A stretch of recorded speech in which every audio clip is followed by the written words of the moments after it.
When they started hearing Battler's snores, the relatives went their separate ways, leaving the parlor and letting Battler sleep in silence. Even though it had been so lively in the parlor with so many people gathered there, when all of them scattered at once and were swallowed up by the vast mansion, it created an eerie silence with no sound except that of the rain.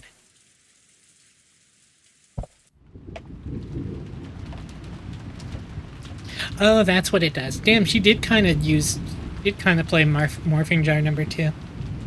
Nope. I haven't met a person like that even once. Aniki? I haven't met them. Kyrie-san, is that true? Even I only greeted her briefly when she came into the entrance hall. She looked like she was a bit over 20. I told her my name, but she didn't tell me hers. She was being guided by Genji-san, and I saw her go up to the second floor. So it'd probably be faster to find Genji-san and ask him directly. Still, what a strange turn. The mystery woman had spoken to Kyrie. Without naming herself, she'd sneered that Kyrie should have had a vague idea as to her identity. That brought someone to mind. And then there was her look-alike, the witch in the portrait.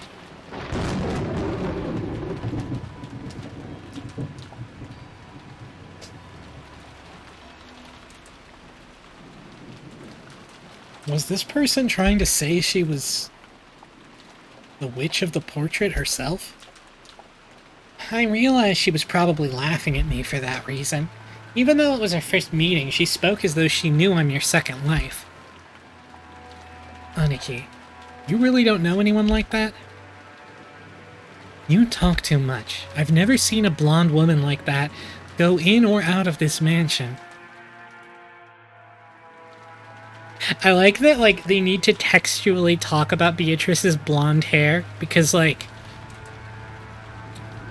these characters are Japanese and have red and white hair and other funny hair colors that are not hair colors that people can actually have. And they're just like, she's blonde. That is a blonde person.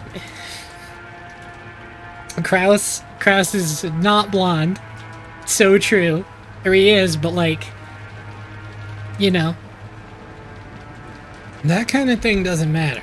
The problem's what happens if that woman starts calling herself Beatrice. If she starts calling herself the manager of father's assets.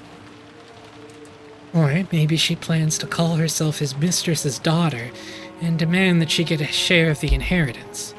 Either way, we've had one heck of a joker slipped into the deck. Did Nissan bring her here? Or did father? This is bad. We thought we could manage something if we could corner Aniki in our talks. But this takes us back to square one. I don't know what kind of schemes you've been making when I'm not around, dear, but it looks like we've been given a little time to form a counter-strategy. Kyrie sounds so annoyed about that, and I'm here for it. Yeah, it's better to have some time to prepare than to have that blonde-haired Nichan suddenly appear at the dinner table and scare the shit out of us. So true, Rudolph. Like, I'm sorry. I know Rudolph's kind of a piece of shit, but I love the way he talks so much. He's so funny. Minor speaking error, true. Until we know why she's appeared, there's a limit to the kinds of counters we can make. What could she be after? Isn't it obvious? She's going to claim that she's the rightful heir to Father's inheritance. Father is still captivated by Beatrice. If he had a daughter with her, you can bet he'd want to leave all his fortune to her. She might even thrust some strange will in front of us. If we take it to court, we could probably claim a quarter of a half of it. But it'll probably be impossible to divvy out the inheritance until that's settled. We can't have that. I can't, and neither can you, Rudolph. And the same goes for Rosa, right? Each one of us needs to gather money quickly for our own reasons. It's our biggest weak point. So, what are they after? Kyrie, Can you guess? And this is all news to me, but it sounds like we're starting from the premise that we've got an urgent need to collect money, right? He's like, sorry I didn't tell you we don't have any money. He sucks. Kirie-san, in a man's business, sometimes you need funding when you're on the offensive. Please understand that. Hideyoshi, don't you ever tell Kirie anything about anything ever again in your life. I like you for the most part, but don't you dare. Look at Kirie. Look at her fucking jacket. You think she doesn't know that? What's this, Rudolph? You didn't tell Kirie-san about it? Sorry, I wasn't really hiding it. Actually, it was kinda... It's alright. If you decided this wasn't something you needed to tell me about, I won't press you about it right here. What's more important is finding out what this Golden Witch is after, right? I'll think you, Elise. Yeah. Now that you know what we know, can you see how the enemy might come at us? Rudolph had a certain measure of trust in Kirie's unique thinking technique, chessboard thinking. Of course, it didn't give him any more peace of mind than fortune-telling, but every time Rudolph was polishing up some important strategy, he'd give a great deal of thought to Kirie's advice. For a while, Kirie pressed her finger against her forehead, considering.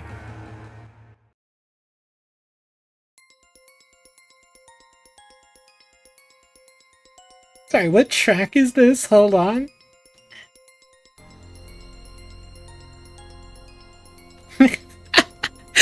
This track is actually just called Mind. Kirie's Mind Palace, we enter it. Judging by the fact that her arrival was kept hidden until today, she must be planning to catch us by surprise in some way. We can't tell for sure whether she's after assets or being recognized as a relative. However, her coming was kept secret until today, which probably means she didn't want us to take any measures against her, something we might have done if we'd known beforehand. So her goal is probably something that could be hindered if we were to take measures against her. Understand? I get it. So if she had a will that Father had already written, or something that could prove that she's a blood relative.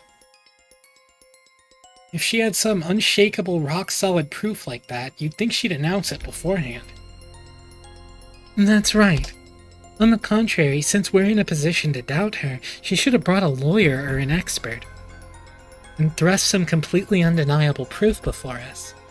If she could. So the mere fact that she's launching a surprise attack shows that our foe can't win with a frontal assault. Makes sense. If a trump card can win no matter what, it's best to play it out in the open. If you play it in a roundabout way, it might end up weakening its impact. Skipping to the conclusion, we can probably expect to be faced with some huge surprise, something either related directly or indirectly to the inheritance problem that's on everyone's mind. Our opponent probably plans to overawe us simply by the impact of this shock. However, no matter how great the impact might be, it cannot be absolute.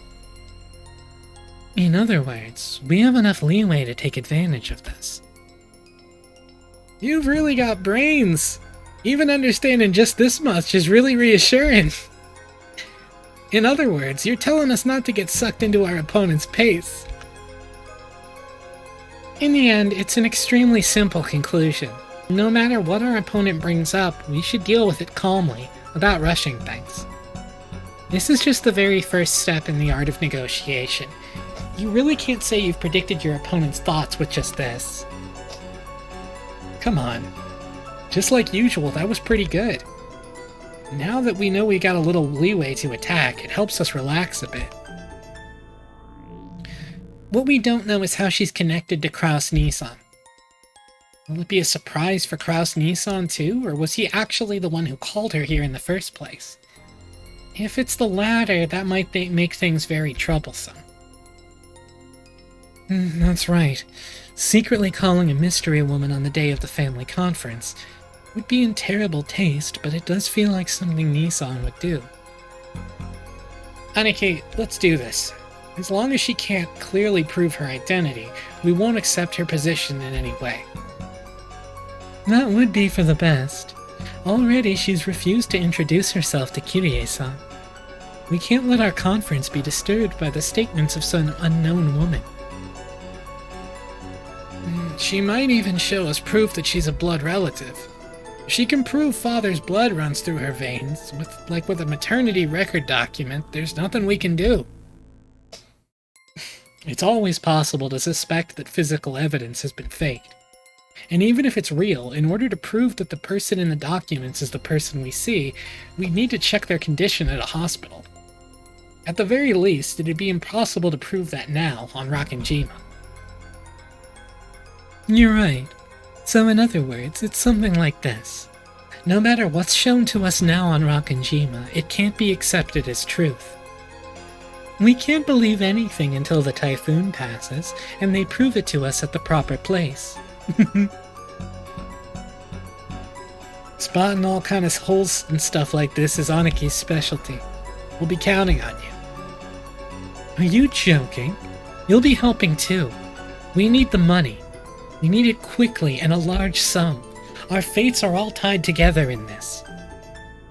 As if we just stand by and let some suddenly appearing mystery woman destroy the inheritance we're after. Rudolph and Ava always formed a united front as siblings at times like this. Sickened by the idea that their own inheritance might be snatched away by an outsider. Kyrie noticed how indomitable they looked, shook her head slightly, and gave a small sigh as she gazed out the window. Can't believe anything on Rockinjima, huh? Yeah, that's a phrase to say, isn't it? Outside, it was still raining heavily, and everything was gray, having lost all vibrance. The lush garden that the sun had shone on earlier now felt like a lie. For some reason, the words Ava said a second ago kept on repeating in Kyrie's head. So, in other words, it's something like this. No matter what's shown to us now on Rockinjima, it can't be accepted as truth. There was an odd nuance to those words.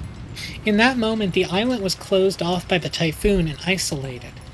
They had access to no public institutions and no hospital. So on this island, no matter what manner of proof related to the outside world was shown, it would always be possible to call it a lie. It would be impossible to prove something was the truth. Now that they were isolated from the outside, all truths whose proof lay in the outside world would be called lies. So, does that mean that right now, on this Rockinjima, no truth exists at all? Does it mean that everything will now be ruled by lies alone? It almost gives the illusion that we've left the human world of truth and have been shut away inside another world, one of lies. Kyrie remembered that woman's appearance one more time. She remembered both what she had looked like and the witch of the portrait. On this island, which had been cut off from the world of humans and shut away in the world of non-humans, a non-human being has come to visit. Kyrie couldn't think of the smile that had appeared on that woman's face as anything other than a portent of misfortune. I get the feeling my chessboard thinking's missed a vital premise, one that'll be necessary to understand that misfortune-bearing smile. Yes, that smile made me feel as though someone inhuman was mocking me. I've based my reasoning on the assumption that our opponent is a human like us. However, just like this island is now, she may be a being that isn't human, and human values may not matter to her. If that's true, all of our reasoning is useless. For what reason has the witch been invited here today? Only one thing is certain. Now, in this instant, she's staying somewhere in this vast mansion. Oh yeah, it's so weird that Beato's just in the mansion with them. She's just there, and they know that she's here. Maria, around lunchtime today, we met her outside, right? A woman. Who was she? Ugh. I said it over and over. Beatrice. Maria, did you ever meet Beatrice before that? Ugh. I've met her every year.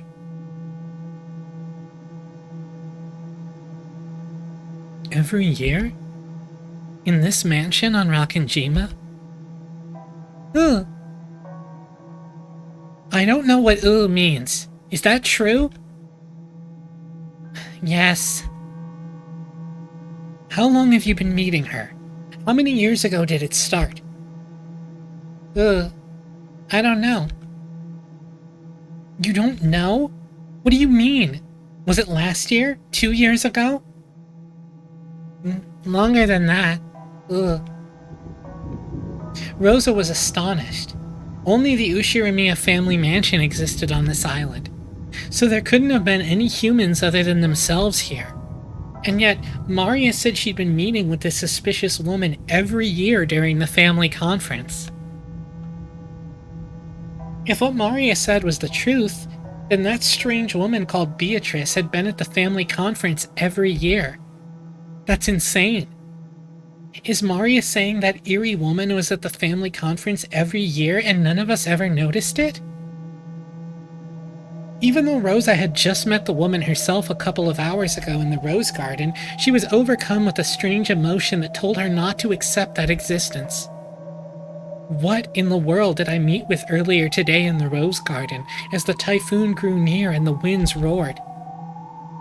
Maria, you said you've met with her every year. What do you two do when you meet?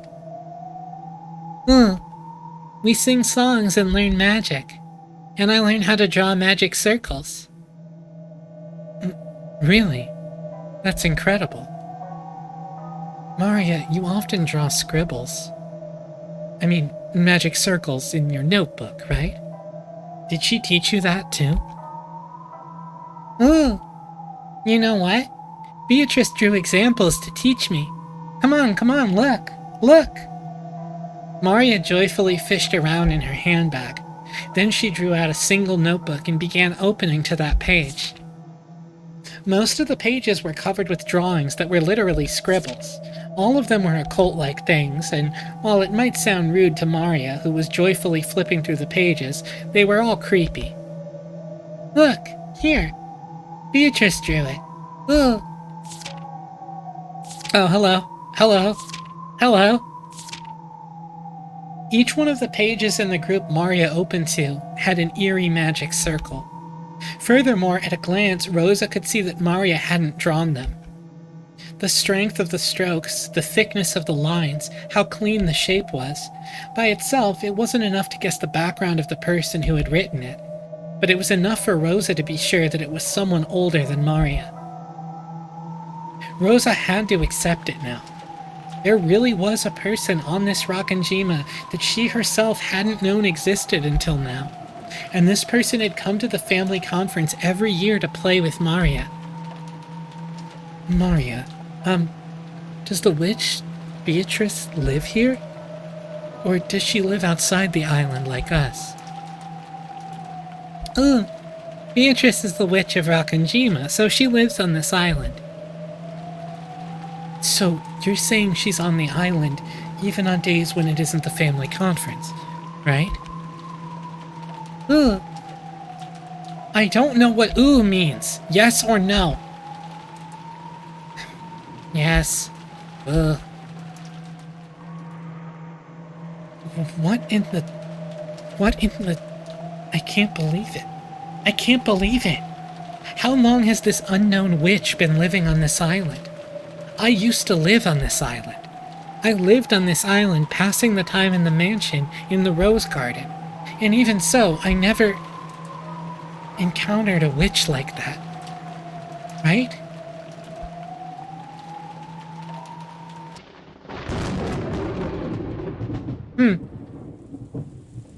Mama, what's wrong?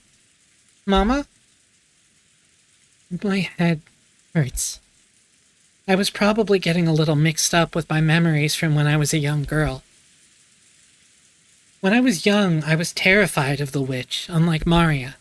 So for me, the name Beatrice was a synonym for terror. Surely my fear from those days has been revived by the appearance of a woman going by that name. She can't be a witch. She's obviously a human calling herself Beatrice, right? That's right. That witch entrusted me with an envelope.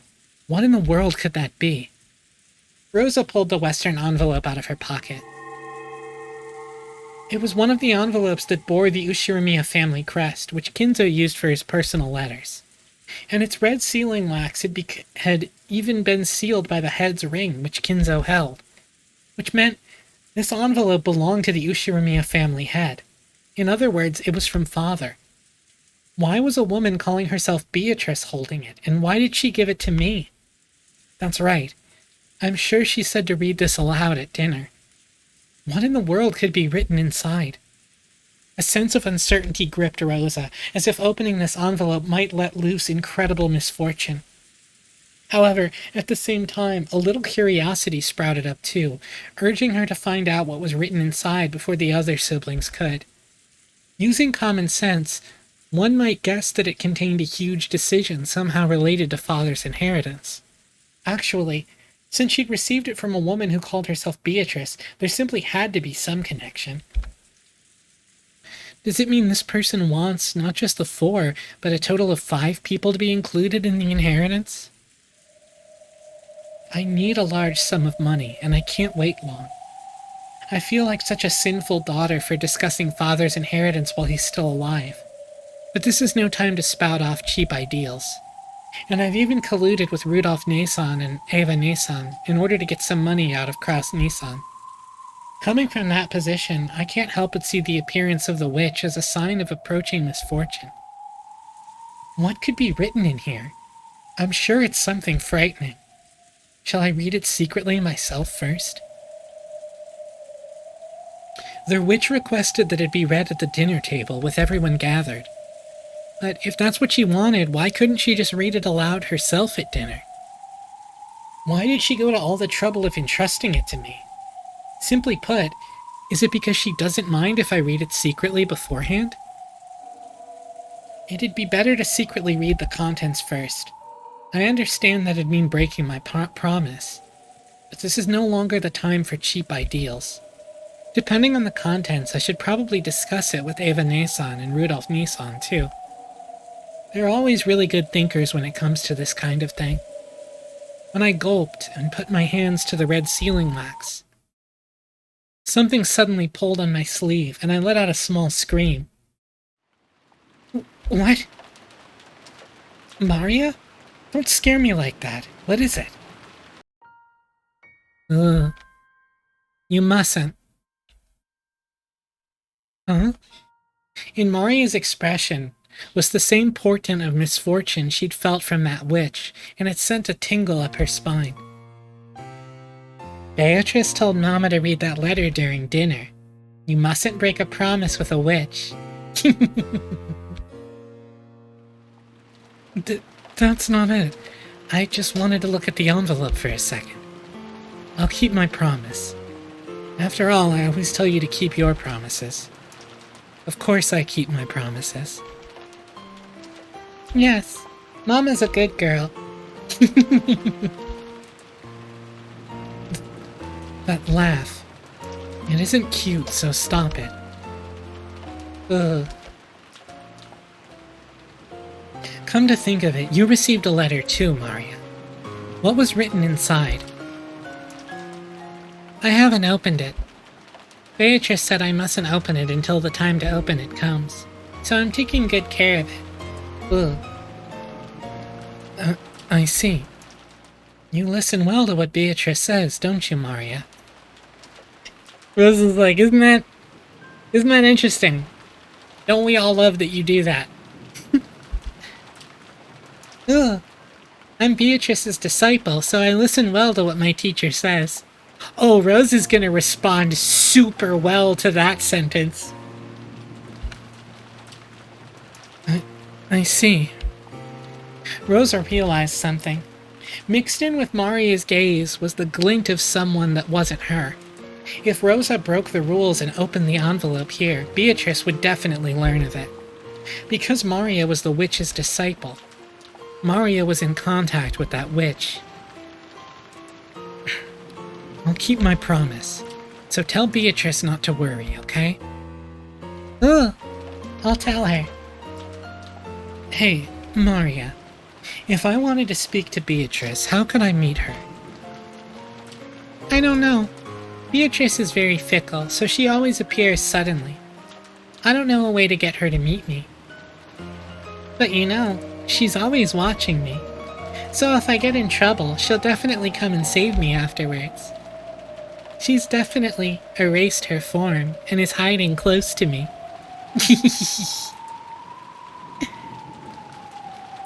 Don't I always tell you to stop laughing like that? Rosa reflexively hit Maria on the head. That put a stop to Maria's laughing, but it wasn't able to erase the color that had risen to those eyes, a color that seemed to bear a portent of misfortune. Rosa swore. She swore that, at least until they left this island, she would not leave Maria alone. She couldn't allow an unknown being to make direct contact with her daughter any longer.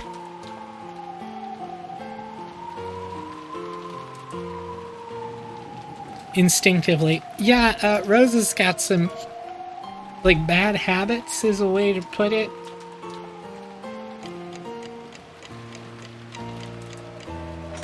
Anyway, it's 6 p.m.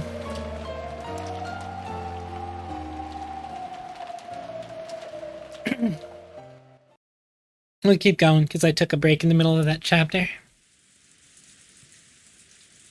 Oh my god, it's 1,000,000 degrees in this room. One moment.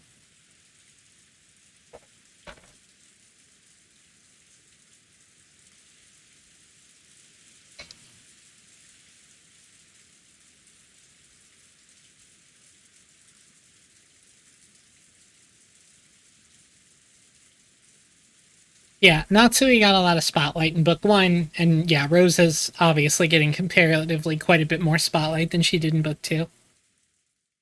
Maria still hasn't come back. I wonder if she's getting scolded by Aunt Rosa again. Ever since they'd met Maria at the airport, she'd been romping around chatting about Halloween the whole time. But maybe she'd cut loose a little too much, acting a little too boisterous on the plane, on the boat, and during lunch, because Rosa had cautioned her several times. At times like that, Aunt Rosa tended not to scold her much in front of people. More often, she would take Maria aside and scold her alone. Excuse me. So, since Maria had been called off somewhere, they figured she must be getting scolded. When they looked at the clock, they realized it was almost 6. Thank you for the hydrate. Of course, they couldn't imagine she'd been getting scolded all this time. Maybe it was time for some anime she watched every week to start. She probably hadn't left the mansion's parlor. So, a thing that I think is interesting is a little difference in the manga is that since we don't get Battler's narration, to get an acknowledgement that Higurashi is a book that exists in this universe that he has read, because we don't get that from Battler, they gave us Umineko, they gave us Maria watching Higurashi. So that's something. Maybe Battler-sama woke up and they've been playing together. After all, Maria-chan thinks of Battler-kun as a new friend. She must have had a lot of fun when she played Halloween with Battler-kun at the airport. Battler looked like he was having a lot of fun himself. Maybe he's gotten big, but he hasn't changed a bit. That's true. I get the feeling Battler-sama was gracious enough to remain as he was 6 years ago. Shannon, do you remember what he was like then? Yes. Because he was, well, very energetic. I also remember the 4 of us playing together 6 years ago. Shannon acted a lot like a big sister back then. That's right. I get the feeling she was even more dependable than she is now. But back then, I, didn't truly understand my place, so, I did quite a few rude things. Don't worry about understanding your place in that sense. When you're on the job is one thing, but when you're taking your break with us, like now, I'd rather you stay and be friendly, just like the old days. George's incredible ability to say a thing that I agree with but make me want to punch him in the way that he says it. That's right. There's nothing wrong with acting differently, depending on whether you're the servant Shannon or off-duty Sayo. You aren't a slave, you're just working as a servant, right? I think of you, Shannon, no, Sayo, as my oldest friend. Aw, it's really sweet actually, Jessica. Thank you very much, milady. It seemed that Shannon understood the hidden meaning behind Jessica's words. What do you mean? She said it pretty bluntly. After all, she'd heard a bit about Jessica and Cannon's history from both of them. Oh, that part. George. Apparently, George had heard something of that history too. He walked towards the window and looked up at the darkening, rainy sky. George truly said, I forget what that Sue stare is called. Tenek Sue stare. Kanan may be childish in some ways, but I think he's starting to grow a bit in his way of thinking. Well, come on, quit it already. Well, I guess I let myself get swept away by the mood once or twice. You know, after watching you two, I might have gotten a bit jealous, feeling like I was getting left behind. But forget about me. More importantly, how's it going between you two? Looks like it's going pretty good, huh? I wonder. Yes, it's going very well. God, shut up, George, I hate you. Shannon was still lost for words, her face red, while George answered brightly and immediately. That carefree attitude made it easy to see that their relationship was proceeding so perfectly, it'd make anyone envious. Dang, I'm jealous. So, does that mean Shannon's gonna resign and have a party soon? I wonder. Oh, there's a good question. I wonder what she'll say. George laughed teasingly as though pressing Shannon for an answer. It was probably the way they usually flirted when they were alone. Jessica could only smile bitterly and say, yes, thank you, that's enough. Thanks, Jessica.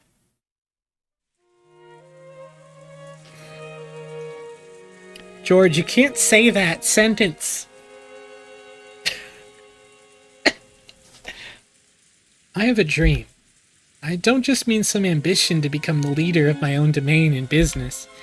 I also dream of building a happy family together with a partner I can spend my life with. I want 2 kids at the very least. It'd be nice to be able to do some sports as a whole family, and many more things besides that. I often talk with Shannon about that kind of thing, though every time I do, she always laughs and says I'm getting ahead of myself. For some reason, even at the age I am now, I find myself thinking about what it'd be like to live peacefully in my old age. With healthy, grown-up kids and grandchildren running around all over the place. If only I could spend the rest of my life at a slow pace surrounded by that, together with Shannon forever. Yeah, you're definitely getting ahead of yourself. But, how should I say it? It sounds like you, George Nissan. Being surrounded by a family like that would probably be so wonderful. The ideal family I've painted in my mind is something like that. To Shannon, who had been raised in an orphanage, that harmonious image of a family was probably something to be yearned for. And George, who had made an absolute promise to grant that wish for her, may have truly been a fitting person for her to spend her life with. To Jessica, Shannon was a precious friend. George was surely the one most fit to entrust that friend's future to. Well, I don't want to throw cold water on you guys, but Uncle Hideyoshi aside, what are you going to do about Aunt Ava? Won't it be pretty tough to win her over? Shannon's like, yeah, she did tell me to know my place the other day, but...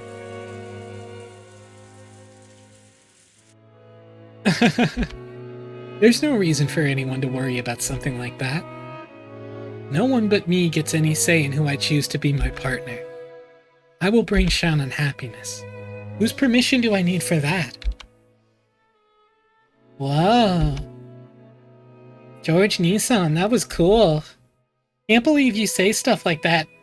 I can't believe you say stuff that embarrassing out loud. I don't remember you ever being that kind of character in the past. Yeah, whose permission do I need for that? Maybe Shannon's? Great point, Zanji.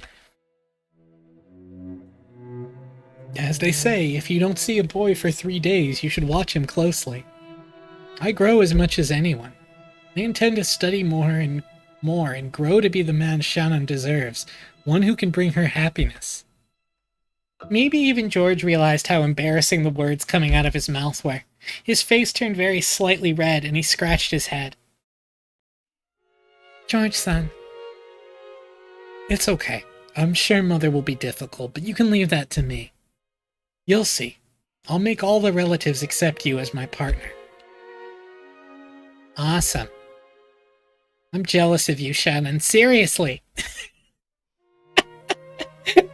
I love the way Jessica talks, too. It's so funny. I'm very grateful that you're willing to go so far. Come to think of it, I'm starting to feel like a third wheel here. Maybe I'd better leave, huh? As Jessica rose with a forced smile from the bed she'd been sitting on, the phone rang. Before Jessica picked up the receiver, wondering what this could be about, Shannon looked at the clock and jumped. Apparently she'd spent too much time on her break. I'm sorry. I forgot it was time for work. Then, if you will excuse me. At the same time Jessica picked up the phone, Shannon began dashing out of the room. Yeah, George is fucking 23. It's true. Huh, Shannon. Again, the usual time, at the usual place. Yes. Excuse me. Hello, it's Jessica. Ah, Genji-san. Yeah, Shannon's going back to you guys now. We held her up, so please don't scold her. Yeah, yes. I see. So it's almost time for them to get ready for dinner.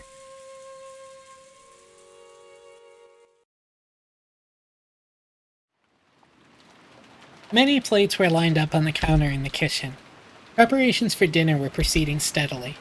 The number of plates lined up there was 19. That was one more than should have been set up for the annual family conference. I can't accept it. Why can't I deliver it directly? God, Goda, you suck so bad, it's so funny. Goda-san flared up at Genji, paying no heed to the pot that was spitting steam.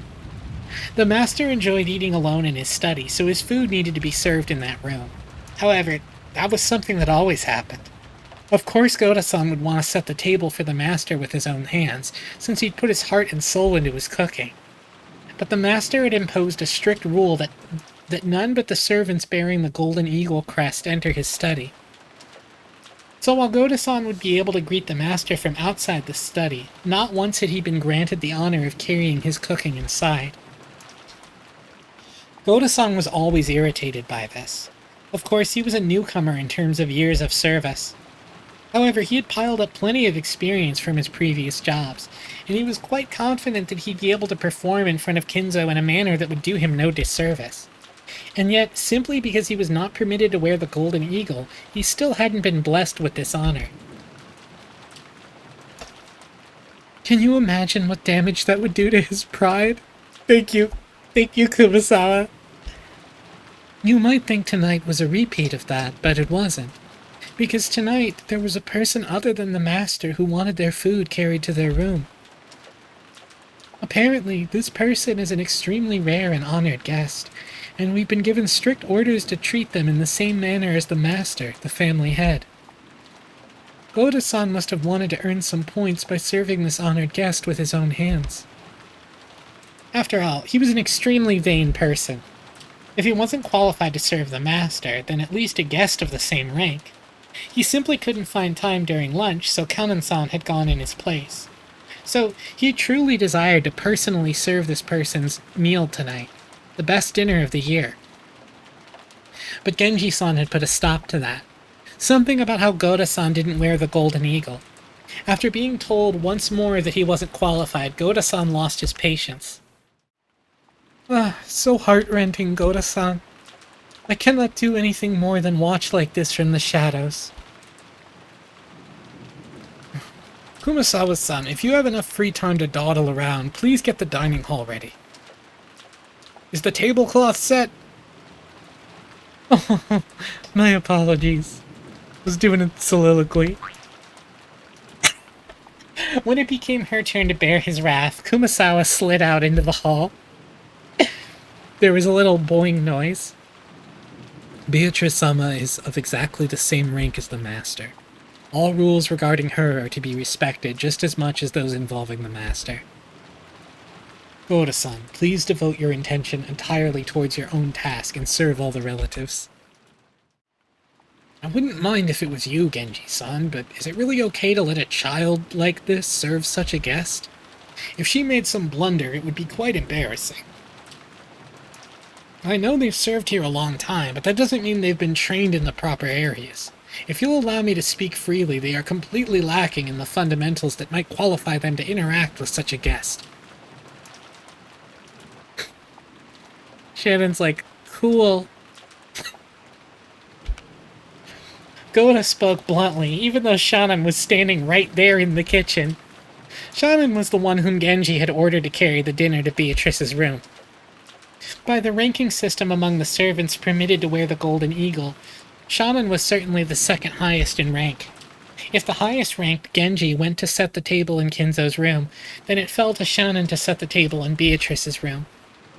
Goda's pride was horribly injured by this ranking system. At times like this, he'd speak out bluntly and rudely against Shannon and Kanan. Bro, what is wrong with Kinzo? So I love hierarchy so much. I'm gonna rank all my children, and also I'm gonna rank all my servants. I'm gonna make sure they know. I'm gonna make sure they know what their number is. It's important to me.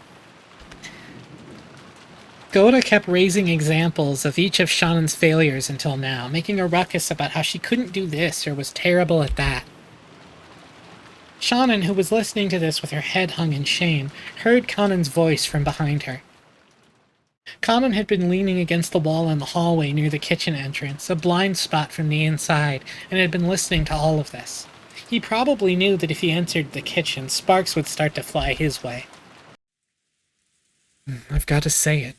The man's scum. Thanks, Cannon. But we could learn a lot about the fundamentals of entertaining guests from him. Oda-san has learned so much, so he'd be a great reference.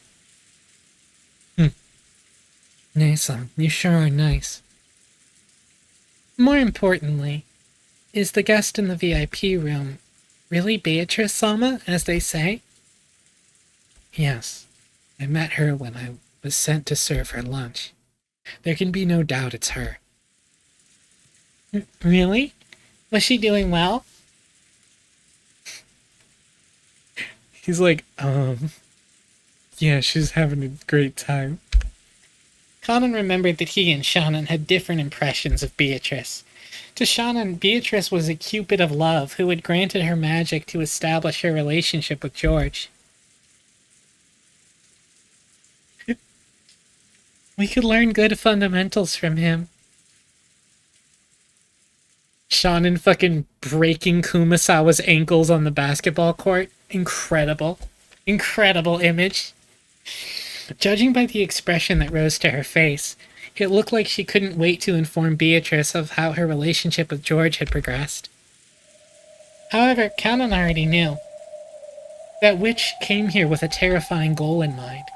The nebulous witch that only they'd been able to see in the past had now revived so fully that she could walk in openly through the front door. and even have dinner carried to her. The Golden State Witches! Once when she'd vanished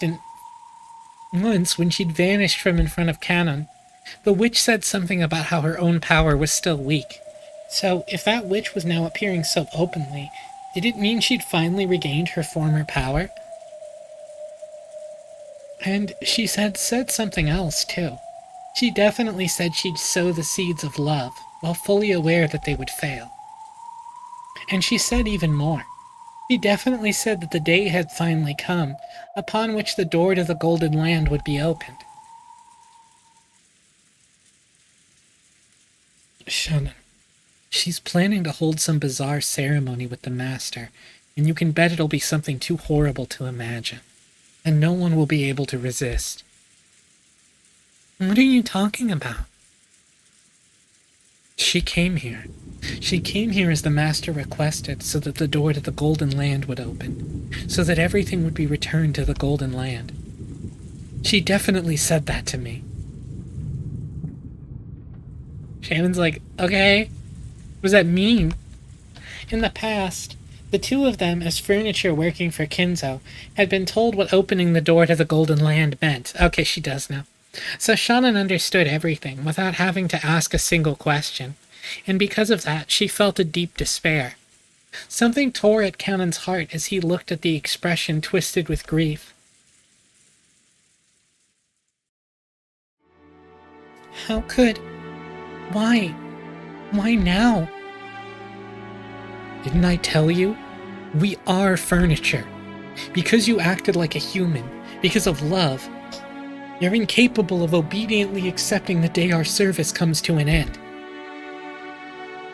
Once I wished this day would come, but it never came year after year. I didn't know how long we'd be forced to endure suffering as furniture, so I thought that day of rest wouldn't come for all eternity. I thought the same thing, but I believed that it would definitely come someday, so I never forgot that I'm furniture. But Ne-san, you did forget. It's my fault, isn't it? It was I who... Yeah, it's your fault, Ne-san. If only you hadn't experienced love, we'd both be happy that this day has finally come. You built up too many pointless regrets, even though you knew you'd have to leave this world someday. Will the ceremony begin tonight? Yes. And she said one more thing. Tonight, George-sama will probably give you an engagement ring, Ne-san. And that was a fact. George supposedly had an engagement ring hidden in his pocket today, and surely he would hand it over tonight. She brought you two together, planning to use you as the sacrifices of the Second Twilight. Get it? She tempted you and took advantage of you. I see. I never thought of that. But she told me. She promised that if you don't accept the engagement ring tonight, you won't be chosen as a sacrifice, Ne-san. I think our chances of being able to go to the Golden Land together are very slim. There will be 13 sacrifices, only 5 will be left alive. The chances of us being part of that group are tiny. But if you just accept her offer, those chances will rise. I want to take that bet. Our salvation lies in the Golden Land. We're going to reach that place and gain humanity. And then, I want to live life as a human, together with you, Ne-san. If we do that, we might be able to find true love. In the past, we used to dream about being able to go to the Golden Land. If we go there, any wish will be granted. We'll be saved from this pain. That's what we believed. However, in this ceremony, only a few people would be invited to the Golden Land, chosen by fate and chance. Everyone else would lose their life as a sacrifice midway through the ceremony. However, in the past, Shannon and Cannon had thought that whether they reached the Golden Land or were sacrificed, they would still be released from their duties as furniture. That meant this ceremony would definitely bring release to furniture like them, no matter what happened. I don't like it. Together with you, I want to make up for all the suffering we've endured. I won't become a sacrifice. Nason and I will remain alive, and we'll reach the Golden Land together. So I won't let you become the sacrifice of the Second Twilight. Please, Nason, don't accept that man's ring. If you don't accept it, she'd promise not to select you as a sacrifice. I cannot do that. Tonight's ring is very special. My heart won't let me refuse it. Nason, the sacrifices of the ceremony are decided on the witch's whims, and that witch has promised to overlook just you, Nason. You alone will definitely be able to go to the Golden Land. Only me? What about you, Kanon-kun? The witch's game is enough for me. I'll slip through her clutches. I am not powerless. I'll tightly grasp that faint chance. After all, our lives are transient, aren't they? In order to begin our real lives, let's drag ourselves to the Golden Land. Then, we will gain humanity. And when we've done that, maybe I'll be able to experience romance just like you, Nason. Maybe I won't have to make someone cry just because I'm furniture.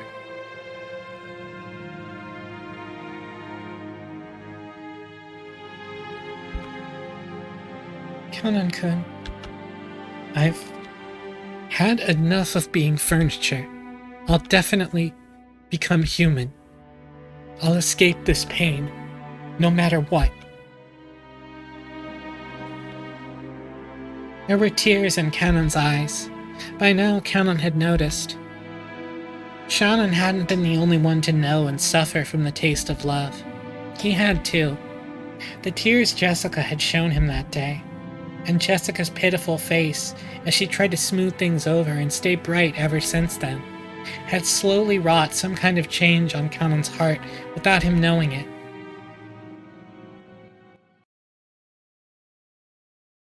It's interesting. Shannon, I've been calling to you for some time now. Shannon jumped at the sudden sound of Genji's voice. Apparently he had called for her repeatedly. She hurriedly answered. Beato does say that, Beato did tell Kanon when they had their conversation in the VIP room that her whims determine the sacrifices. But yeah, the epitaph does say it's the key, and etc. And there's a whole lot of talk of the demon's roulette. But Beato seemed to imply that the sacrifices themselves are maybe chosen by her. It's not 100% clear. When she turned back, Kanon had disappeared. It seemed he didn't feel like showing his tears to anybody. Yes, I'm sorry for being careless. I entrusted Kanon with lunch, but it should have been you as the next in rank after me who carried it. Beatrice Soma is the most honored guest of this house. There is no more honored guest than her. Please think of her as another master and be polite. Please, take extra care that you make no blunders, understand? It is quite painful for me to entrust this to someone as inexperienced as yourself, but there's nothing we can do about the house's rules. Carry out your duties with the utmost of care. Goda had officially agreed, but he glared at Shannon with an expression that told her he definitely wouldn't forgive any mistakes. Even Shannon felt that Goda might as well go himself if he was so desperate to go, but she considered this one of her responsibilities as the one who had been allowed to wear the Golden Eagle and had to give up. And anyway, I wanted to meet Beatrice. What will I talk about? What will I ask? I don't know. Will this be a meeting of gratitude or one of grief? Or else, what? I don't know. Shannon piled the witch's food onto the serving cart and left the kitchen at a slow pace. Those narration shifts make this such a hard thing to read out loud. The person knocking was Kraus. Father, today is our annual family conference. Haven't the siblings gathered here just to get a glimpse of you? Ah, be silent. Say I won't leave. You're there too, aren't you, Genji? Why haven't you had my food brought here as I ordered you to? Kinzo screamed across the door. Genji was waiting behind Kraus. Your meal has been prepared so that it might be carried to your study. However, Kraus-sama has expressed his wish that you eat downstairs tonight. Father, I'm not asking you to do this every day. Just for this one night, won't you gather together with your family? Who are you calling family? Since when have you considered vultures circling in wait for roadkill to be family? Would you call rotting, oozing maggots family as well? Okay, Kinzo.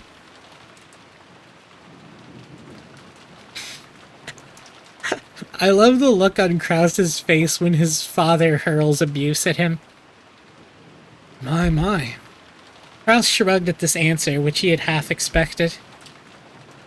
Genji, carry out the meal here as you were told. Why don't you listen to what I say? Why? Why? Genji-san, I leave this in your capable hands. My voice will no longer reach that man. Kraus gave his head a small shake and then quickly turned his back on the door to the study. He had only come calling to save face in front of his siblings, knowing full well how useless this was. After Genji watched Kraus disappear down the stairs, he called again across the door. Master, we have finished preparations for your meal to be carried here. Shall we bring some for Dr. Nanjo as well? Nanjo could be seen in the study. Because Kinzo had forcefully pestered him into finishing their long-lasting chess game, they had been playing against each other since the early evening. Nanjo had announced as a doctor that Kinzo's days were numbered, so he couldn't refuse as Kinzo demanded that they finish this game while he still lived. What type of chess game takes multiple days? Like, I know that chess games can last a long time, or they can be very quick, but like, what the fuck? Kinzo was thinking deeply about his move, concentrating more than usual. It had been Kinzo's turn for quite some time, and Nanjo, who was tired of waiting, had randomly pulled out a book on magic that he couldn't understand and was skimming it. Oh yeah, that makes sense. Nanjo has like shit to do, I guess. Kinzo-san, you won't think of a good move just by folding your arms and sitting in front of the board. Yeah, it's like, that's what I was thinking, like correspondence chess when you're mailing moves to each other, which is rad, by the way. Perhaps we had better take a break and refresh our minds. Be silent. That should be enough to solidify my defense. Will the bishop and the knight be able to penetrate that opening? Today, Kinzo was focused on maintaining a strong defense. Normally, Kinzo's motto was that offense was the best defense. However, today was completely the opposite. I am also hungry. Shall we suspend the game here? Besides, I've used my head so much without taking a break that I'm already feeling dizzy. At this rate, I may not be able to perform at my best. No, that won't do. In chess, both players must always make their best moves. Any other sort of move is merely a nuisance to consider, ruining a game whose focus is predicting your opponent's thoughts. Such a thing considerably reduces our enjoyment. Hey, do you remember one of the things that Bern Castell said about the moves that Beata makes? That she doesn't always make the best moves, even when she could.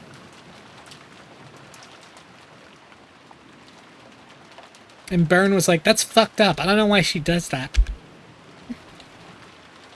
Kinzo sighed deeply and finally shifted his gaze away from the board. Chess isn't chess without an opponent. If that opponent is tired and wants to suspend the game, then there's no getting around it. True, the goal of chess is for both players to make the best possible moves and aim for victory. It's an intellectual game where reading your opponent is key. But, Kinzo-san, have you forgotten that there's another goal besides victory? Oh my god, I really love what Marcher said, and also the line that happened at the same time.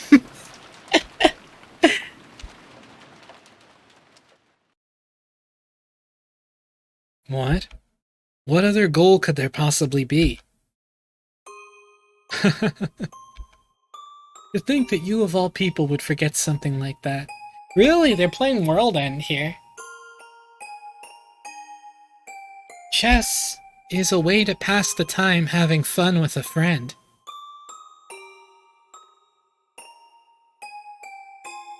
Oh. Yeah, that's certainly another reason to play. You've got me there. I believe I once said those exact words to you long ago. Yes, you've got me there. Kinzo, who almost always wore a frown, relaxed his face for once and laughed. Nanja felt like he'd been reunited with a close friend he hadn't seen in ages. That's how it is. Now that I've managed to take a shot back at you, what do you say? Will you go down with me and have dinner? Why don't we discuss Kasparov's middle game along with some coffee? He's legit just like, come on, come to dinner with me. We can just talk about chess and ignore everybody else. An appealing proposition, but I'm afraid I must decline. I can no longer leave this room. After all, the ceremony has already begun. Is that so? Well, my stomach is growling. I will go downstairs. Anytime you feel like it. Nanja. Thank you. Oh, what could you be thanking me for? We didn't finish our match. However, it seems I have somehow achieved that second goal of chess, which I had forgotten. And now it would appear that goal is no less important than achieving checkmate. This isn't like you. Why so sentimental? You said it yourself, did you not? My days in this world are numbered. Now, go. And don't come to this room again. Let us continue this match in the Golden Land.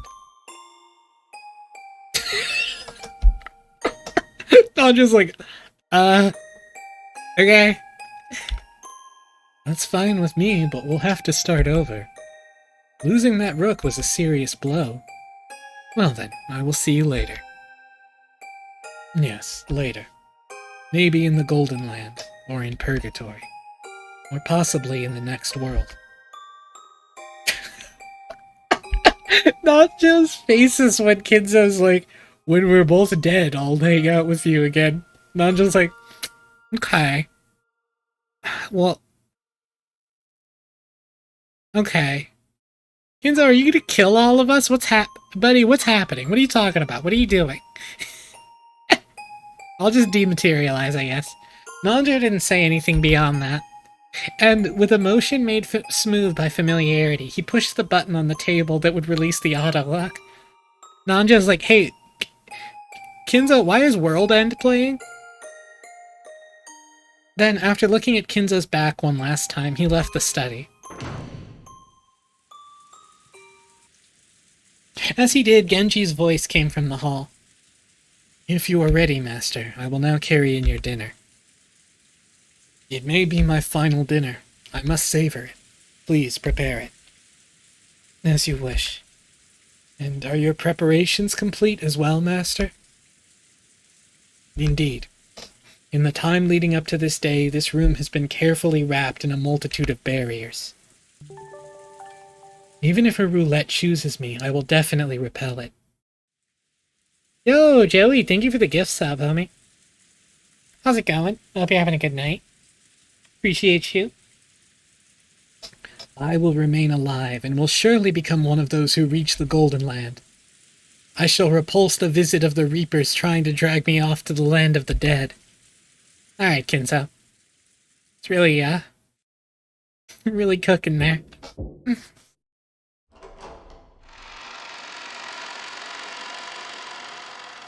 Excuse me.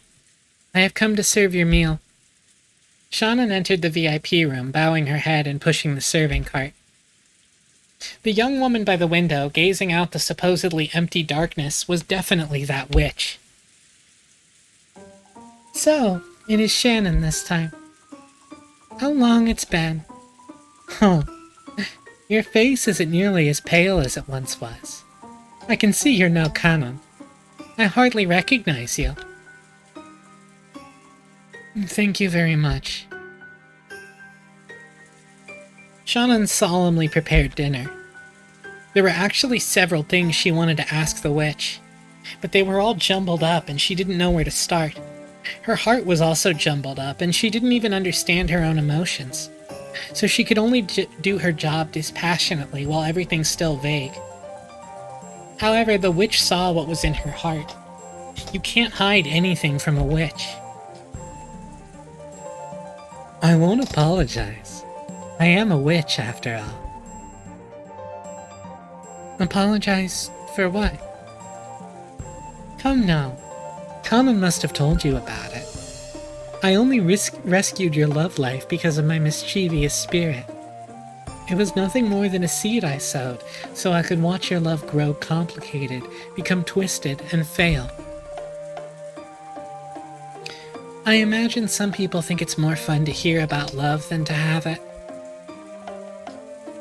You couldn't possibly be trying to thank me, right? I am. No matter what kind of ulterior motive you had when you gave me the magic of love, it doesn't change the fact that I received it from you. So, even if you sowed that seed knowing that the two of us wouldn't be able to stay together for life, I won't hold a grudge against you. I love Shannon so much. She is like probably top 5 characters for me in this series. I love her. She's great. It seems furniture is dull after all. This is where I show my skill by cooking it into something interesting. I don't understand what you're thinking, Beatrice-sama. You are a great witch, and people like us don't even reach your feet. Nor can we even imagine your grand thoughts. But there is at least one thing I can say. What is it? Thank you for teaching me to be human. You said it yourself. I am no longer furniture. Be silent, furniture. If you were a true human, hearing the announcement of your death on the day you were to receive an engagement ring should have had you dancing around, mad with grief. But what are you doing? Your face looks so enlightened, as though you've accepted everything. Truly an anticlimax, furniture. No, I am not furniture. Be silent, furniture. I won't be silent, because I'm not furniture. Are you saying you won't obey my orders? Furniture obeys orders, but a human decides for herself whether to obey orders or not. So I won't obey your orders. She's so fucking mad, it rules.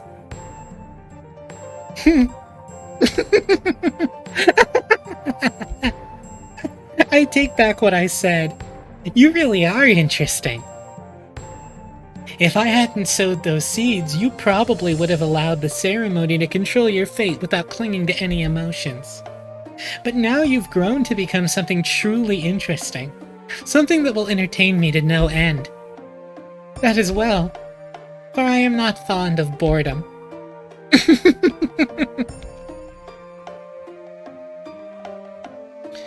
Dinner is ready. Here you go. Doesn't this look delicious? If Goda makes it to the Golden Land, perhaps I shall commission him as my chief cook. I heard from Kanon-kun something about how if I rejected George-san's proposal, you promised not to make me a sacrifice. Indeed, I said as much. You would make an ideal potential sacrifice for the second Twilight, But because Kanan cried and screamed, asking that I spare you, I graciously listened to his words. With the condition that you abandon your engagement, of course. See how gracious I am? What a foolish offer. And what a foolish threat. So, you used that to thoroughly bully Kanan-kun, did you? Oh. So you comprehend. Apparently, Shannon had seen through it. She had apparently guessed at how the witch had bullied and humiliated Kanan with that horrible promise as bait. I made him crawl on the carpet and kiss my shoes. And that's not all. Do you want to hear the other ways in which I humiliated him? Shannon silently shook her head. I finally come to understand you. You like to bully, confuse, and trouble people, and you do it to entertain yourself. So now I know for sure the one single way I can resist you. And what might that be? I don't care about you. I'll carry out the fate that has been given to me, that's all. I won't entertain you. Shannon's such a fucking G. Are you kidding me? I know the one way to resist you. I don't care about you. Oh, that goes crazy. I don't care about you? Oh. Oh. Beta? You okay, sweetie? The witch's features twisted in hatred for just an instant. It disappeared immediately, but the expression that briefly rose to her face was rare for the witch, whose malicious smile usually never faded for a second. I see. So you might resist me in that way. How amusing. How truly entertaining. I'll kill you. You and your lover both. If that's the fate you've decided upon, do as you will. I won't be afraid, and I won't stand against you. After all, I don't believe the cruel fate that's coming is something controlled by your will. We humans know nothing about fates that might come to pass in the future. That's why I'll live to the fullest until the last instant, following my convictions and the fate set before me. Fate is just a roll of the dice. There's no malice in it. Even if you claim there is, I won't believe it. Oh. So, even though you've quit being furniture, you have no fear of death. It seems you believe this will bore me, but you couldn't be more wrong. The thought of seeing whether you can hold on to that view until the last moment merely serves to intrigue me more and more. I can't stand this. Why did you take the form of a human, appear in front of us, speak with human words, and ridicule us? If you hadn't appeared in front of us, if you hadn't predicted the future, we would have been able to live life to the fullest until the last moment. That's what witches do. I live off your fates, reigning as a high-order being does above low-order beings. Your fates are nothing more than fragments. Capital F fragments. Sorry, I just have, like, in case anyone is just listening and is a Higurashi viewer, I just do need to briefly point out that fragment is in uppercase. If I cut my hands together, I could scoop out as many of those as I want. Just like no matter what the fuck, I'm gonna take that line again. Just like how no matter what the beef cows I raise might babble, it doesn't change the fact that I'll be having them for dinner. Oh, that goes hard. We are powerless, so we cannot fight against your ceremony or fate. But I can make you unhappy right now. Yo, Shannon, let's go. Huh. And how are you planning to accomplish this? By walking away from this place right now. No matter how I respond to your words, it will only amuse you. Refusing to respond to your questions is my only method of resisting you. I see. You might be able to take a shot at me, but you cannot defeat me, yes? I have the power to kill anyone for eternity. Damn, when she puts it like that, I cannot wait to see whether you keep up that resistance in an endlessly repeating cycle of death and rebirth. Don't you forget it, okay? You spoke those words yourself.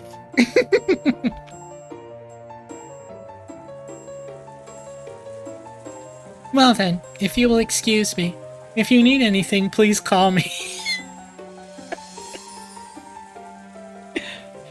Beto's like, I'm gonna kill you forever. I'm literally gonna kill you forever. And Shannon's like, alright, well, cool.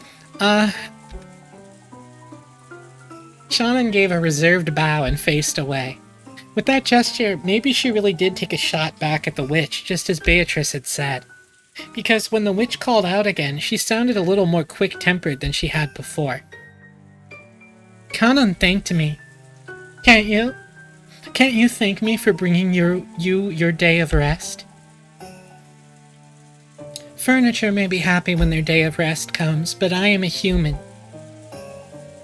So I have nothing to thank you for. Is that all you have to say? You plan to accept George's ring, yes? Don't forget that if you do, I will abandon the promise I made with Kanan. The promise that you would not be selected as a sacrifice. If you need anything else, I'll have someone else come. If you'll excuse me. A flat-out interruption. Shannon still hadn't answered her. At the sound of the door closing came instead of an answer.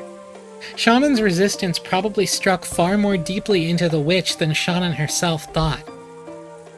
Because an expression of hatred once again rose to Beatrice's face. She had made Kanan submit, even though he hadn't been ensnared until the end. Whereas Shannon, who had been so easily ensnared before, refused to submit this time. I see. So this state of affairs is amusing after all. Perhaps I really am still young. This is why I haven't tired of life after 1,000 years.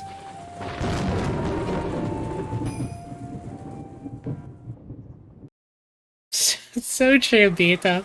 She's like, I see, so I'm owned slightly. Truly. She's like, damn, I'm owned a little bit. I didn't expect that.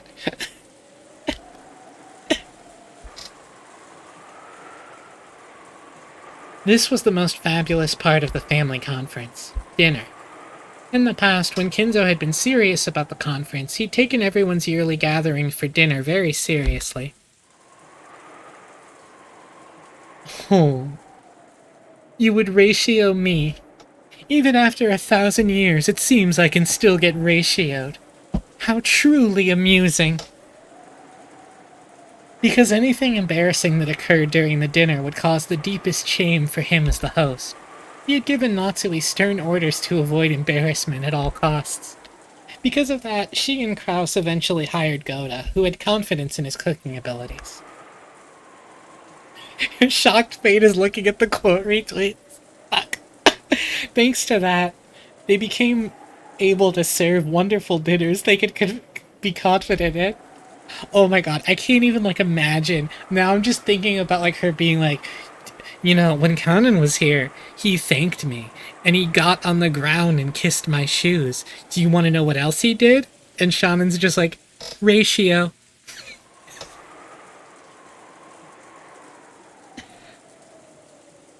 Thanks to that, they became able to serve wonderful dinners they could be confident in, but by that time, Kinzo had closed himself up in his study and never appeared for dinner.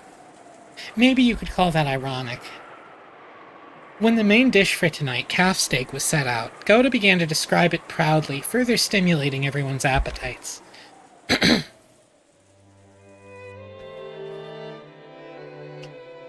The sauce here is Bordelaise. Of course, the red wine base I used was excellent even among those made in Bordeaux, but in addition, I prepared an original blend of this house.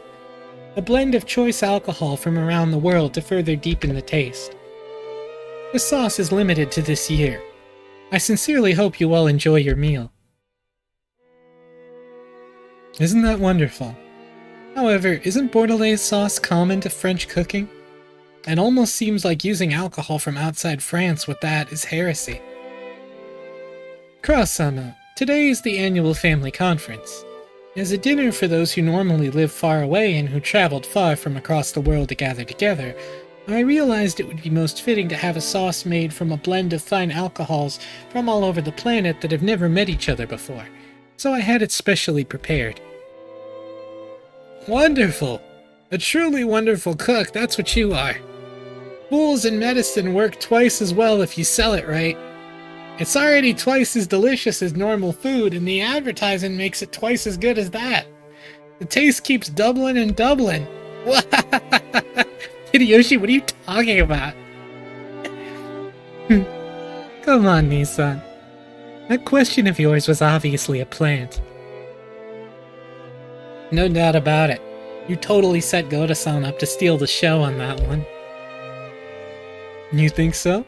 I thought there might be some people here who didn't notice that today's food was in the French style. After all, Ava just said that avoiding butter was a virtue, but that's the Spanish style. Well, I guess they do share a border, right? Oh my god, Kraus, shut up. That's not what I meant. Will you please not take a part of the conversation out of context and make stuff up? I love when Ava's like, normal. Ava normal moment. It's a very delicious sauce. Goda-san, you certainly are amazing. It's a great honor to receive your praise, and this is all thanks to Madam's habitual guidance. No, it was all Goda's idea. I only listened to the recipe and approved of it. Whenever Natsumi has her hand on her head, I always put my hand on my head to deliver the line. It feels only right, you know?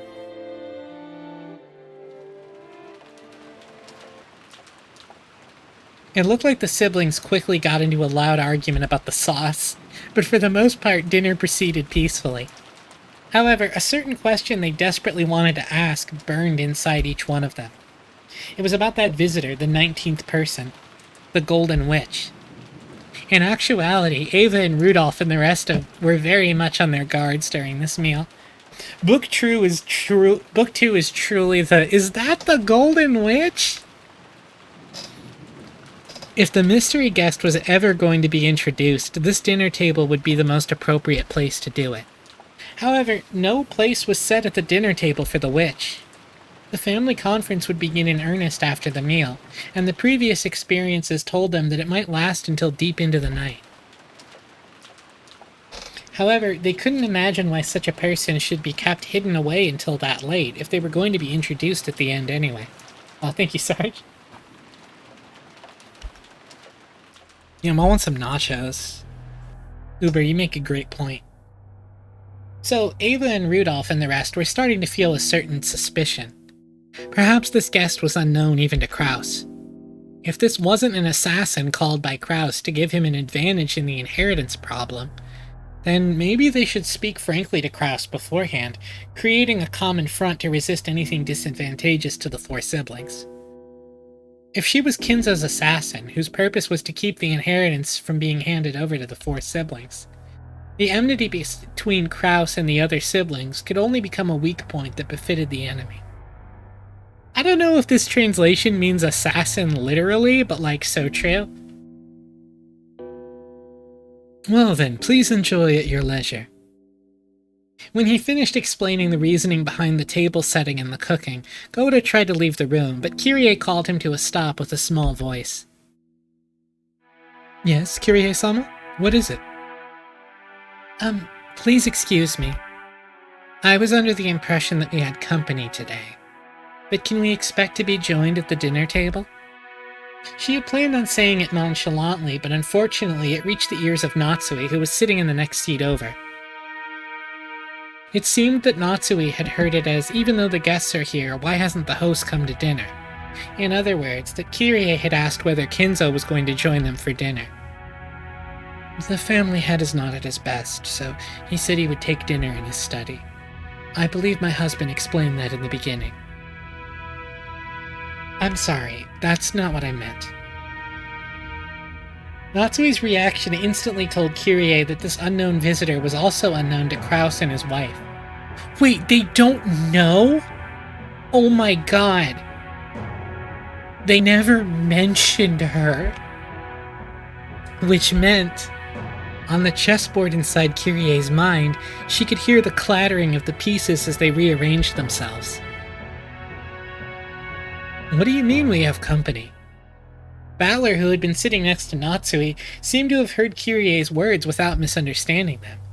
Thinking it strange that someone else would be invited to today's family conference, he spoke up incredulously. And thanks to that, the uncomfortable feeling building in the siblings' chest suddenly exploded. Everyone looked at Goda at the same time. Judging by their reactions, it was clear that no one here had invited that mystery woman. For an instant, Goda was startled to find everyone's gazes gathered on him, but because of his naturally vain personality, this actually gave him a feeling of superiority. Holy shit. Goda's wearing the fucking Germa makeup! From when he's like, I think I look like Giga Chad. Therefore, he answered in an extremely calm and graceful manner. That is correct. Our guest wanted to eat alone in the VIP room and is being served there. You haven't seen the fucking reality show? This weird, like, scripted, weird thing where Germa's dressed like a fucking vampire and has weird old age makeup and a giant chin on? And one of the contestants is like, you look like Heat Miser from that Christmas movie, and he's like, everyone says that. I think I look like Giga Chad. It's so fucking funny. This is YouTube, I think I look like Giga Chad. That extremely graceful and reasonable response of Goda's made it obvious to everyone that a 19th person, a visitor, existed. Really, just a frame of Natsui with her hand on her head. Incredible. The VIP room? A guest? What? Who are you talking about? Natsui's words echoed the question that everyone who didn't know about the appearance of the Golden Witch was thinking. For a while, Goda was disoriented, completely caught off guard by this sudden interrogation. This was a guest who had been treated with such deep respect. He hadn't imagined that Kraus and his wife might not even know about her. The guest is, Beatrice-sama. Beatrice! See? Beatrice came! Ooh. Maria had been telling the other cousins over and over again that she had met Beatrice that day. The cousins had answered flippantly, but they hadn't believed, so their eyes grew wide. Sorry, I totally thought you were joking, Maria. So she really was there. By Beatrice, you mean that Beatrice with the gold?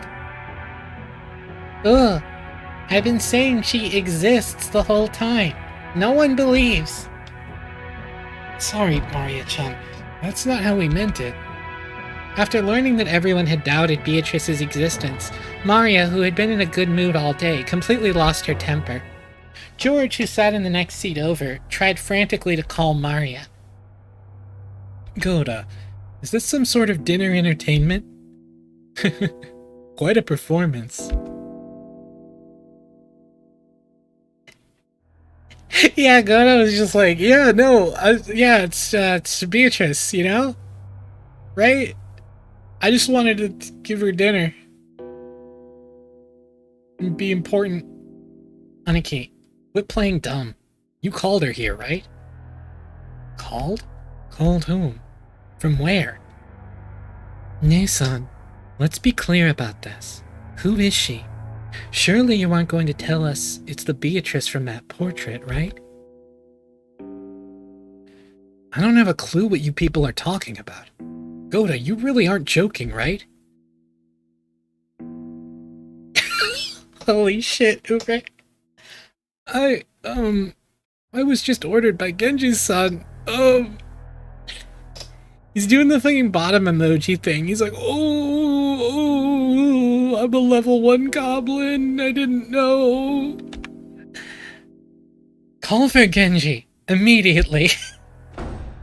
When Natsui yelled, Goda sped out into the hallway. The sound of the door being thrown open was the spark that suddenly set the dinner table ablaze. So, you're saying you're in the dark too, Aniki? Who called her? Was it Dad? I don't know anything about this. It seems you people think I've been pulling the strings behind the scenes, but that's a huge misunderstanding. Calm down, Krasny-san. We've gone past the stage of skirmishing with each other. If you're saying even you don't know about this mystery person, then something crazy's going on. Hideyoshi-san, can't you be a little more discreet with your words? My husband would not invite unnecessary people to the family conference. Obviously. What are you people talking about? Are you saying that the witch of the portrait has broken out of her frame and appeared? It's not as though anyone's actually met this witch face to face. I met her. Ava and Rudolph nodded at Rosa's proclamation. Ooh, I met her too. Uncle Kraus, believe it. Believe Mama. Ooh. The brief tension was broken, and Maria also started to make a ruckus. By now, the room was thoroughly wrapped in chaos. She said Date Bayo. I don't have a clue what's going on. So what does it mean? Does it mean the witch who gave Grandfather the gold is showing up as a special guest this year? But, is that really true? Aunt Rosa didn't see it wrong, did she? I met her too. Whoa! Aunt Rosa, are you sure? Yes. Mari and I met her, and we even talked to her. I met her. That was definitely a witch. Believe me. I definitely didn't see it wrong or hallucinate or anything. What on earth was that?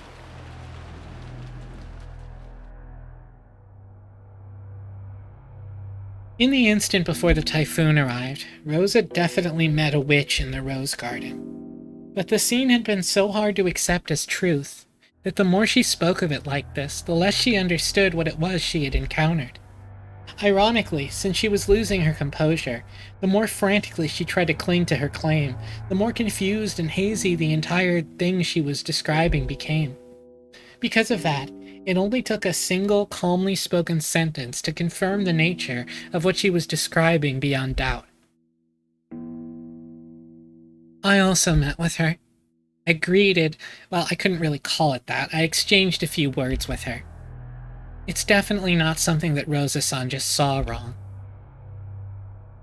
Kyrie-san, are you serious? Yes, but she didn't tell me her name, so I can't say for certain that she was Beatrice. However, and sorry if this is subjective, but since I met her in the entrance hall, I was able to compare her face with the portrait. My first impression was that this portrait has to be hers. This is all just subjective. That isn't possible. In the first place, where did that woman come from? The only boat arriving today was the one that brought all of you here. Was she on that boat? Well, it's hard to say for sure. Of course, I don't remember any woman like that getting off the boat with us. Oh, is that all? Can you prove there wasn't a boat besides the one we rode on? You can't. You can't prove one didn't arrive. Makes sense. If another boat did arrive, it might be possible to prove it. If someone saw it and said they saw it, then you're done. But it's impossible to prove that such a boat didn't arrive. Even if everyone says that no such boat arrived, if they didn't see it arrive, you can't prove that it didn't arrive secretly. It's that thing they call a devil's proof. It'd be simple to prove that devils exist. All you have to do is meet a devil. But it's impossible to prove that devils don't exist. Just by saying that no one has ever met a devil, you can't deny the possibility that they're hiding away somewhere humans can't go. You can't deny the existence of aliens for exactly the same reason. Until humanity searches the whole of space and can show perfectly that aliens don't exist, you can't be sure that they don't exist. And it's definitely impossible for us to check the entirety of space for the existence of aliens. Therefore, while there may be a number of ways to prove that aliens do exist, it will always be impossible to show proof that denies their existence. So, any discussion about there being a second boat would just be a waste of our time. She wasn't on the boat with us. That much is a fact, so she must have arrived on this island through some other means. That's right. There may be no need to discuss how she came here. What's important is that she's actually in this mansion now and doesn't feel like having dinner with us. Okay, let's review. Right now, there's another guest on this island other than the 18 people with the Ushiramiya family. And this is a guest that even Aniki and Natsui-san don't know about, right? I know nothing. I don't know what you're talking about. Be silent for now. Your headache will get worse. It is as my wife says. I have no idea what you people have been talking about up until now. Then there can be only one answer. Father called her here. Called her here for today's family conference. For the family conference? Again, why? I don't know that. I'm questioning you because I thought you might know. Ava, could you give it a rest? Or else Nason said he doesn't know. So here's what we've got. Father stealthily invited the Witch of the Portrait as a secret guest, and she met with Rosa-san and Maria-chan, and then Kyrie-san. That's all for now. If she has something to say to us, she could just show herself right away. Now we gotta wonder why she shut herself up without greeting us. Does this mean Dad, who never gave a crap about this family conference in the first place, secretly called a new mistress here? And had her wear the clothes of his ideal witch? This day's too important for that explanation to fly. Rudolph's like, yeah, I don't know about that one. There can be only one reason. To join in on the family conference. He wants to claim some right to Father's inheritance. Ridiculous. The family head wouldn't have something as filthy as a mistress. I told you to be quiet. I've lived in this mansion with Father all this time, and I've never heard a thing about something like that. If we stretch plausibility to the limit, and assume Father had an illegitimate child with some mistress decades ago, then maybe Father searched her out and called her here today. Is that what you're trying to say? Dear, it's absurd to think that Father has such a child. To waste the noble blood of the Ushiramiya family on a mistress. This is nothing more than a few people making wild claims. It's obviously a fantasy, a delusion, a daydream. Or is everyone taking part in some kind of act to trick my husband? What act? If anyone's acting, it's you. Quit it, Aniki. Natsui-san might be a bit over-vehement, but she's right. Kyrie saw her, I didn't. Neither did you, Aniki. But Rosa did. But that means she exists. There are people who can prove she exists, so we're sure right away that she does. It's the opposite of a devil's proof. And I want to meet her too. I want to ask her directly what kind of business she has with the Ushiramiya family. I agree with you on that. I do indeed wish to inquire as to what business she has on Rockinjima. God, I hate this Cross face. He's such a piece of shit. Like, it's a good sprite, but like every time I see it, I'm just like, Rrr. Don't play dumb. There's only one thing she could be after. Father's inheritance. We should work out our future plans with a lawyer who's hot on inheritance issues. If the mistress claims equal rights as mother, then our shares will be cut right in half. Yeah, this is it. This is the KOF team. Team Ushiromiya! It's perfect. She's even got the fan for the Kanshousen. Wait a second, everybody. Genji-san will come very soon. He knows everything. I'm sure he'll answer our questions. Until then, let's stop talking about this. Hey, you, kids. Sorry, but the adults have to start talking about something complicated. Return to the guest house. Rosa yelled at the children, slightly overcome with emotion.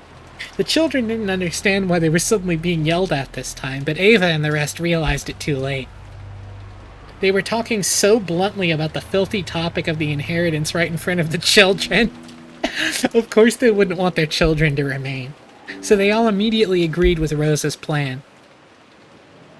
That's right, just as Rosa-san says. George, take all the cousins and go back to the guest house. You all play nice together. George, do as you're told. Take all the cousins and leave right now. Wait a second, Mother. We still haven't finished eating. Ugh. And dessert hasn't even come yet. Ugh. We will have Goda-san take dessert to the guest house, so leave.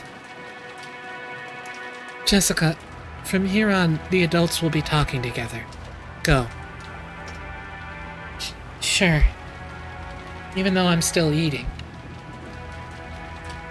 Well, I guess I won't be the only exception. Thanks for understanding, Battler-kun. But you sure are lucky. Huh? Why? I'd want to leave if I could. I bet. I'll let you adults enjoy your happy family chat about the inheritance. I will also leave my seat.